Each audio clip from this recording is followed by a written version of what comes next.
सभी को नमस्कार। ये आपको बुक स्क्रीन पे दिखाई पड़ रहा होगा। बिहार में जितने भी एग्जाम होते हैं ना, तो उसमें जो क्वेश्चन पूछे जाते हैं, इसमें क्या किया गया है, संग्रह किया गया है। ठीक है, तो हम उसी क्वेश्चन का ऑपरेशन करने वाले हैं। तो चलिए देर नहीं करते हुए क्या करते हैं, क्वेश्चन की शुरुआत करते हैं। तो आज का क्वेश्चन आपको दिखाई पड़ रहा होगा क्या, कि भारत सरकार द्वारा प्रयोग में आने वाला सक संबंध किसने प्रारंभ किया था। ठीक है, अब देखिएगा थोड़ी सी इसकी कहानियां को हम देख लेते हैं। ठीक है, अब शक संबंध के बारे में बात कर रहा है, तो पहले शक संबंध के बारे में बात कर रहा है, तो उसके पहले जो है बात हिस्ट्री का जो है वो चल लेते हैं। ठीक है, एक वंश है, वो वंश का नाम क्या है, तो बोलिएगा कि कुषाण वंश है। ठीक है, ये कुषाण वंश की अगर संस्थापक की हम बात करते हैं, ठीक है, तो संस्थापक कौन था, तो बोलिएगा कि कुजुल कैडफेसिस था। ये कुजुल कैडफेसिस जो क्या किया था, ये कुजुल कैडफेसिस जो था ना, ये कुषाण वंश का क्या किया था, स्थापना किया था।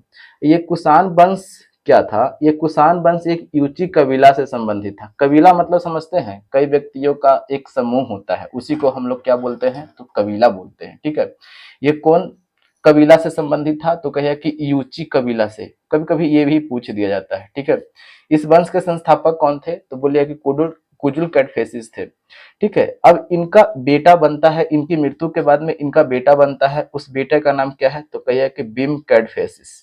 ये बीम कैडफेसिस क्या बनता है, फिर राजा बनता है। और बीम कैडफेसिस जो था, ये शिव भगवान का उपासक था। ठीक है, ये उपासक किसका था, तो बोलिए कि शिव भगवान का। और जब शिव भगवान का उपासक था, तो इसने एक उपाधि ग्रहण किया था। वो उपाधि कौन सा था, तो वो उपाधि ग्रहण किया था, महेश्वर का उपाधि ग्रहण किया था।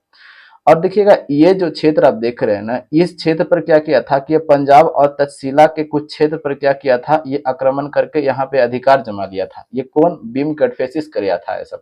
तो जब इस क्षेत्र पर अधिकार जमा लिया था, तो इसीलिए इसे भीम कटफेसिस को क्या कहा जाता है, कि भारत में किसमें, तो भारत में कुषाण वंश का वास्तविक संस्थापक। कुषाण वंश का किसका, कुषाण वंश का वास्तविक संस्थापक। क्या इसे बोला जा सकता है कि नहीं, तो कहिए कि हाँ बिल्कुल बोला जा सकता है, वास्तविक संस्थापक। ठीक है, यहाँ तक तो आपको कोई दिक्कत, तो कहिए कि कोई दिक्कत नहीं है।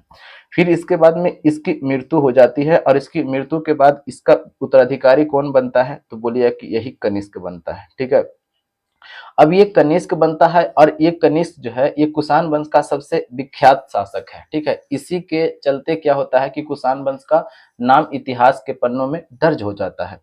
कुषाण वंश क्या करता है, ये कनिष्क क्या करता है, कि 78 ईस्वी में, 78 देखिएगा एग्जाम में क्या होता है ना, कि 78 ईसा पूर्व भी दिया हुआ रहता है। ठीक है, तो थोड़ा सा धैर्य से और तरीके से क्वेश्चन को बनाइएगा। ठीक है, 78 ईस्वी में क्या करता है, कि इसका राज्यारोहण होता है। राज्यारोहण मतलब समझ है, राज्य तिलक होता है, राज्यारोहण होता है। और एक प्रारंभ करता है, इसी को क्या बोला जाता है, शक संवत। ठीक है, एक संवत चलाता है, इसी को क्या बोला जाता है, शक संवत। और यही शक संवत को क्या करता है, कि भारत सरकार अपनाए हुए है। देखिएगा हमने क्या किया, यहाँ से आप कुषाण वंश की पूरी कहानियां को जान लिया, और आपको इजिली भी तरीके से पूछे जाएंगे। ठीक है, यहाँ पे देख भीम कैटफेसिस के बारे में हमने जाना, कनिष्क के बारे में भी जान लिया, जाना कि नहीं जाना। ठीक है, तो अब हम अगले क्वेश्चन पे देखते हैं। ठीक है, तो मेरा आंसर कौन सा हो जाएगा, तो मेरा आंसर कौन सा हो जाएगा, ऑप्शन नंबर ए हो जाएगा। ठीक है, अब हम अगले क्वेश्चन पे देखते हैं। नेक्स्ट क्वेश्चन क्या बोला गया है, कि हर्षवर्धन के शासन काल में भारत में कौन आया था। ठीक है, तो देखिएगा हर्षवर्धन के शासन काल की बात किया जा रहा है। ठीक है, तो हर्षवर्धन किस वंश से संबंधित था, वो हम देख लेते हैं। अगर वो हम देख लेंगे तो आपको ज्यादा क्लियर हो जाएगा, क्योंकि उससे और भी तो कोई क्वेश्चन बन सकते हैं ना, तो कहिए कि हाँ बिल्कुल बन सकते हैं।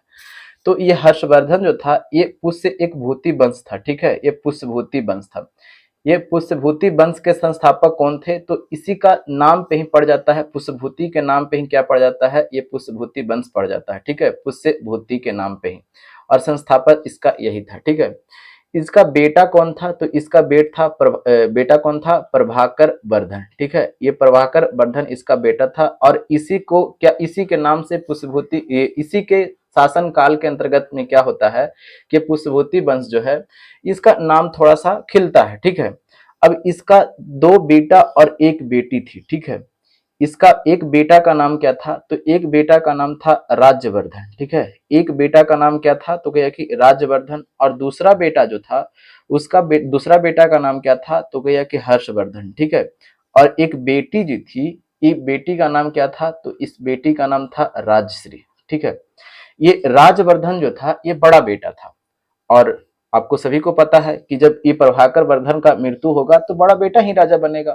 प्रभाकर वर्धन की मृत्यु हो जाती है तो फिर इसके बाद में शासक कौन बनता है? तो बनता है राजवर्धन बनता है। ठीक है, और हम आपको यहाँ पे थोड़ा सा एक हम इंडिया का मैप लेते हैं, ठीक है, ताकि आप क्या कीजिएगा कि आपको समझने में थोड़ी सी आसानी हो जाएगी। ठीक है, अब देखिएगा ये प्रभाकर वर्धन जो था, ये आप सुने ना कि शादी विवाह से रिश्ते कुछ ठीक किए जाते हैं, तो हाँ बिल्कुल वैसा ही होता है। ठीक है, कुछ रिश्ते शादी विवाह से ठीक हो जाते हैं, क्योंकि ये जो यहाँ पे जो आप देख रहे हैं इस क्षेत्र में क्या था कि इस क्षेत्र में पुष्यभूति वंश क्या कर रहा था? शासन कर रहा था।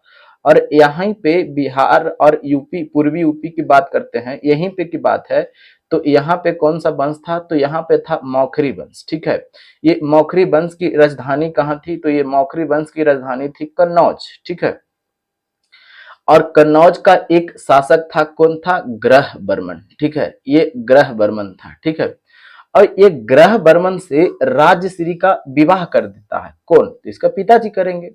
राजश्री का विवाह किससे होता है? तो कहिएगा कि ये ग्रह बर्मन से होता है। ठीक है, ठीक है, अब ये ग्रह बर्मन से विवाह होता है, और ये बंगाल जो आप देख रहे हैं, ये बंगाल में उस टाइम कौन था? शशांक था। ठीक है, ये शशांक था, शासन कर रहा था। और ये मध्य प्रदेश का जो आप देख रहे हैं, ये मालवा पर, इसका उस टाइम का शासक कौन था? तो उस टाइम था देवगुप्त। ठीक है, यहाँ तक तो कोई दिक्कत? तो कहिएगा कि कोई दिक्कत नहीं, यहाँ तक क्लियर है। ठीक है, अब क्या करता है ये ये यहाँ पे कौन है? तो यहाँ पे है पुष्यभूति वंश। ठीक है, ये पुष्यभूति वंश था। ठीक है, अब ये दोनों पकिया दम लंगोटिया यार की तरह बिहेव करता था, कौन? ये शशांक है और ये देवगुप्त है। ये दोनों मिल करके क्या करता है कि ये मौखरी वंश के राजधानी कहाँ है? तो कहिए कि कन्नौज है। ये तो बोलने वाली बात है, अभी तो लिखे हैं। तो ये कन्नौज पर क्या कर देता है? हमला कर देता है, और हमला करने के बाद में ये ग्रह बर्मन को लपेट देता है। ठीक है, अब जब ग्रह बर्मन को लपेट दिया तो प्रभाकर वर्धन का तो मृत्यु हो चुका था, तो अब गद्दी पर कौन बैठा हुआ था? तो कहिए कि राजवर्धन बैठा हुआ था। तो अब इस ये राजश्री है, तो राजश्री विधवा हो गई, तो कहिए कि हाँ विधवा तो हो गई।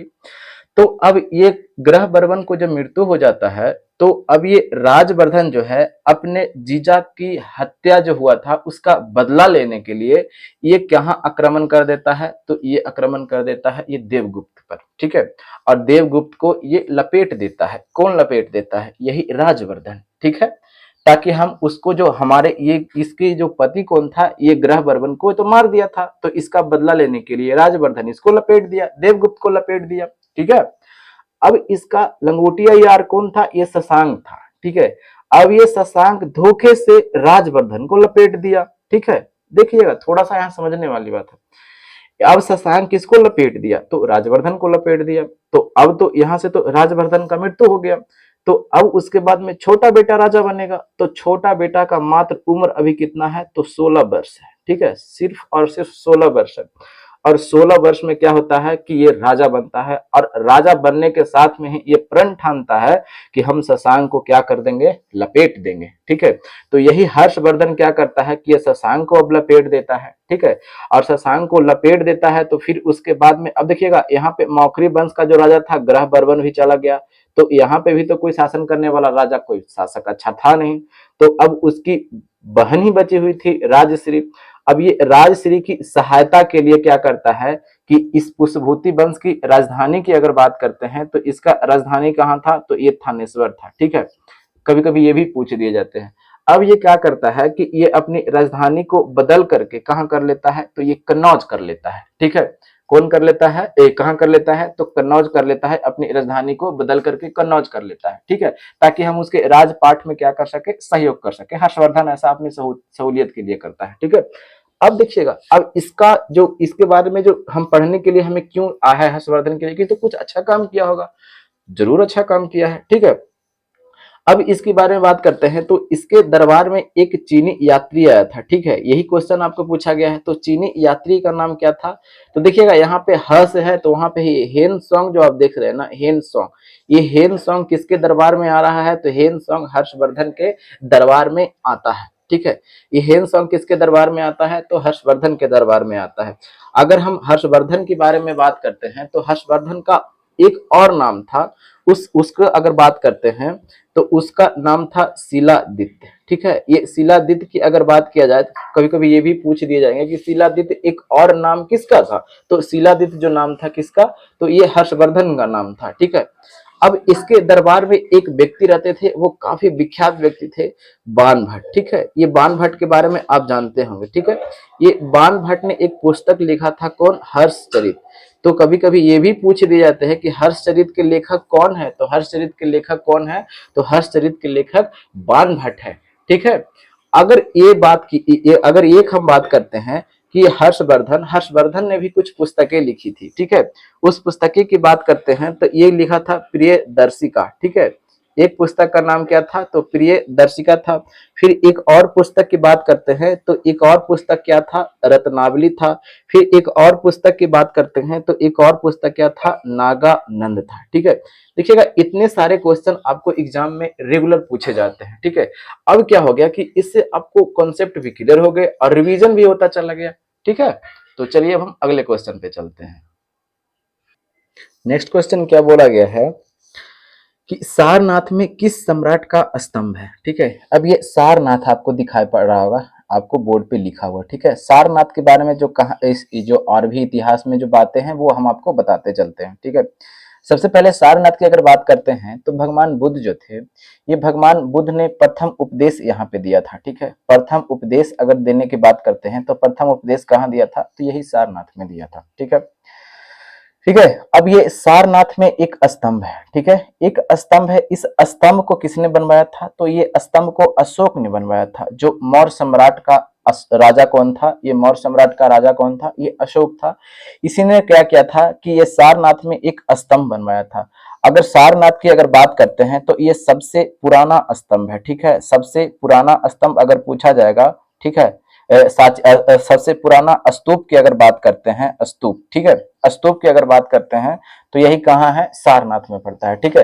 लेकिन हमें क्वेश्चन क्या बोला गया है? क्वेश्चन हमें बोला गया कि सारनाथ में किस सम्राट का स्तंभ है? तो किसका स्तंभ है? तो यही अशोक, सम्राट अशोक ने ही क्या किया था कि सारनाथ में स्तंभ बनवाया था, ठीक है। तो मेरा आंसर कौन सा हो जाएगा? आंसर हो जाएगा अशोक, ठीक है, ऑप्शन नंबर 2, ठीक है। अब हम अगले क्वेश्चन पे चलते हैं। नेक्स्ट क्वेश्चन आपको क्या दिखाई पड़ रहा होगा कि प्रसिद्ध खजुराहो की गुफाएं स्थित है, ठीक है। ये देखिएगा, ये कहाँ इतिहास के पन्नों की अगर बात करते हैं तो ये खजुराहो काफी ज्यादा प्रसिद्ध है, ठीक है। गुफा के लिए भी प्रसिद्ध है और यहाँ का जो मंदिर है ना, ये काफी ज्यादा विख्यात है, ठीक है। तो हम ये बात कर रहे थे, ये तो नॉर्मल क्वेश्चन है तो हर किसी को पता होगा कि खजुराहो कहाँ पड़ता है, तो ये मध्य प्रदेश में पड़ता है। लेकिन हमें वो चीज नहीं जानना है, हम इसके बारे में और अगर जान लेते हैं तो एग्जाम में और भी क्वेश्चन बनते हैं, ऐसा नहीं है कि बिल्कुल नहीं बनते हैं, ठीक है। अगर हम बात करते हैं ये खजुराहो की, तो ये खजुराहो कहाँ है? तो कहे कि मध्य प्रदेश में। ये क्यों प्रसिद्ध है? तो ये गुफा के लिए, तो अभी हमने देखा कि गुफा के है यहाँ पे, और यहाँ जो है ना, ये मूर्ति के लिए काफी ज्यादा प्रसिद्ध है, ये मंदिर के लिए, ठीक है। खजुराहो का मंदिर की अगर बात करते हैं तो ये मंदिर के लिए काफी ज्यादा प्रसिद्ध है। यहाँ अगर बात करते हैं मंदिर की तो 85 को लगभग मंदिर है, ठीक है, 85 लगभग मंदिर है।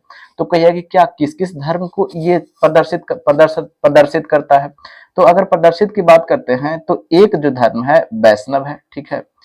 एक क्या है? शैव है, ठीक है। एक वैष्णव है, शैव है, जैन है।